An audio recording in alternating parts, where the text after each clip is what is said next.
et que ça tienne 80 minutes. C'est pas évident. Le plus simple, c'est de se faire une embase avec ce qu'on appelle du Lipafix. Ça va être un collant pour les pansements infirmiers. Vous allez voir, c'est très efficace, ça résiste beaucoup à l'eau. Donc comme c'est vraiment une zone où on a tendance à transpirer, autant coller avec ça. Sinon ce que vous faites, et c'est toujours une histoire de moyens, c'est on prend un spray, on l'arrose de spray, et on fait une embase avec du 8. Il faut que ce soit une embase assez large. Donc ça c'est quasiment peu élastique. Il faut vraiment vous copier la taille de votre embase. Avec l'élasto, il faut prévoir qu'il y a à peu près 10 à 15% d'élasticité. T'es plus musclé en vidéo. Ouais, t'as vu? En vidéo, il... Contracte.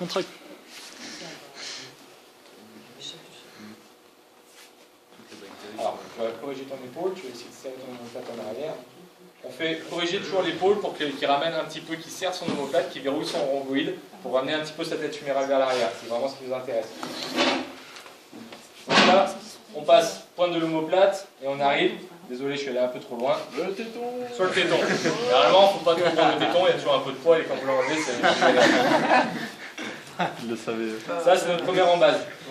Moi, je pensais qu'il a fait. Après, on va passer par l'aisselle, histoire de tout faire. Pointe de l'omoplate. Deuxième embase. C'est soit vous avez un très solide, vous prenez du 8, soit vous avez un type un peu plus normal. Je te passerai la mienne. On va faire un base au niveau du biceps. Au niveau du biceps, pour éviter l'inconfort et de serrer trop, et surtout quand il va être en mouvement dans son geste sportif, vous lui faites contracter son biceps. Avec contraction, on a dit. On fait juste son embase.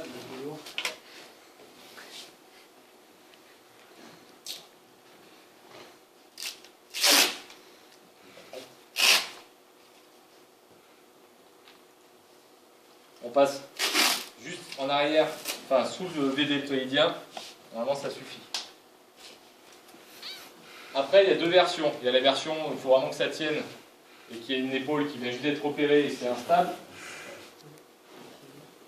Il pleut, c'est humide.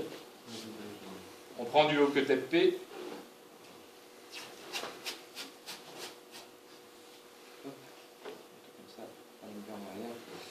Le but en fait c'est juste de croiser en avant de l'articulation. Donc on vient sur l'embase, on vient projeter le côte humérale et on vient juste sur l'embase du bicipital. Ouais, les poils d'aisselle aussi c'est... Tu vas tout prendre.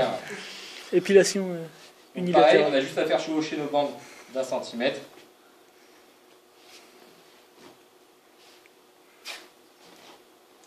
Et on vient en croiser.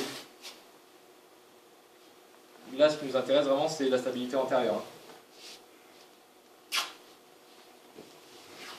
Ça, c'est des pré-bandes qu'on pose avant l'élasto. Ça va encore plus rigidifier et solidifier notre montage. Ah, vous les mettez avant? Ouais. Tu les mets après, comme l'élasto sur une peau qui a tendance à transpirer, elle a tendance à se décoller. Et si c'est au-dessus de ton élasto qui se décolle, ça sert à rien. Moi j'en avais eu un. Ça, comme c'est du P, ça va vraiment adhérer à la peau. Donc ça fait encore office d'embase sur notre élasto. Moi j'en avais eu un. La bande elle avait commencé ici là. Ouais. Il avait mis la première bande comme ça en baissant vraiment fort la tête humérale. Et après il avait c'est pareil. Après, il y en a qui ont une embase au niveau du thorax, voilà. Tout ça. Ah, il en existe 100 000. Ouais. Et va demander un talonneur qui a besoin de stabilité thoracique. Ils seront opprimés et emmêlés, c'est plus quoi faire. Compliqué. Donc après, même principe, par contre cette fois on va couper des petites bandes. En croisée, on prend nos mesures entre biceps et notre embase, légèrement réduit parce que c'est élastique et on va demander une bonne tension quand même. Toujours en position corrigée.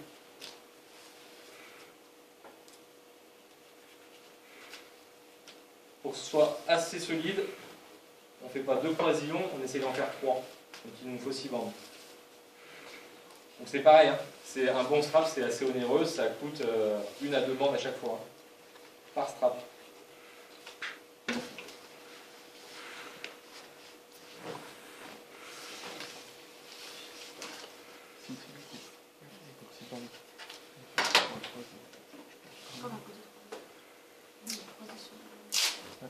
Comme le marron.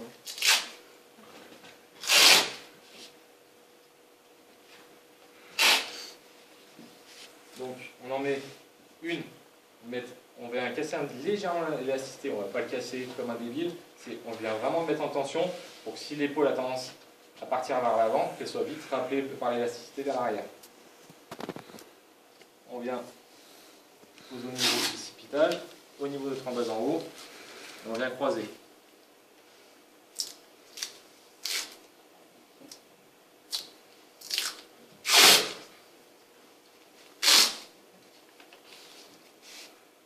Au niveau du pec.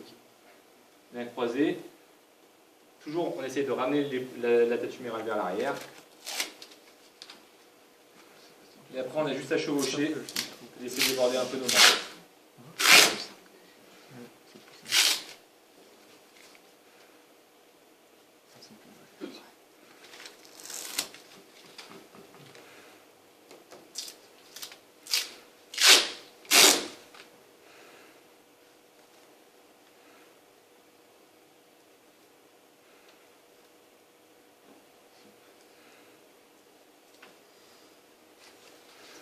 Une troisième.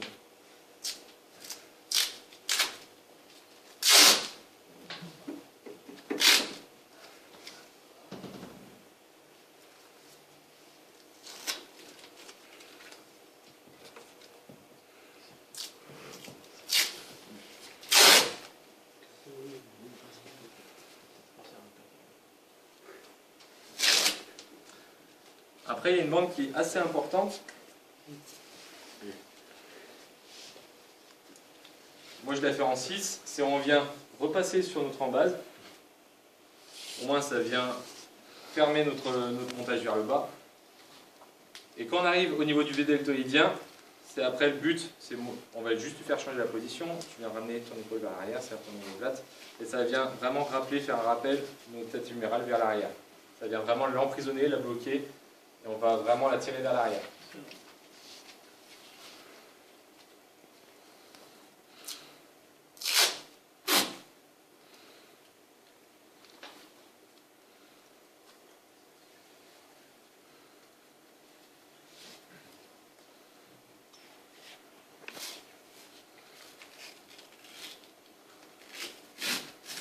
Ramène ton épaule vers l'arrière. Juste comme ça.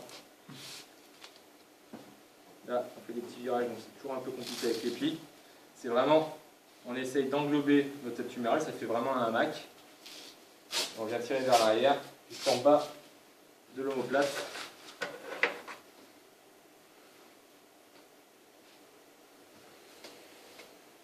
Voilà. Et c'est pas fini. C'est des straps de luxe. Hein. C'est des straps de luxe, ça coûte trop cher. Ça coûte très très cher. Et quand t'es kiné et qu'on te dit j'ai reluxé mon épaule, le strap il n'a pas tenu ou ma cheville est repartie, en NBA ils sont obligés de signer les straps. Ah ouais. Les piliers.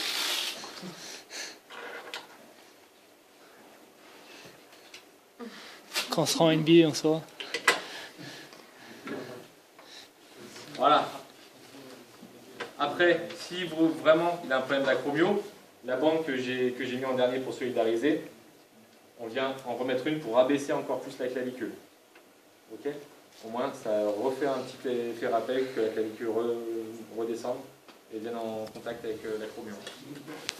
Ok? Donc ça, généralement, après, il va bouger un petit peu, ça va légèrement se détendre. Et là, pour partir et se reluxer, c'est assez difficile quand même.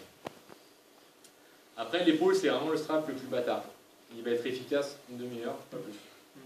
Soit à la mi-temps, vous avez le temps de le refaire. Généralement, on n'a jamais le temps et en plus, il transpire tellement que c'est impossible. Soit vous faites une petite prière et vous dites à votre sportif, t'inquiète pas, ça va faire. Au mental.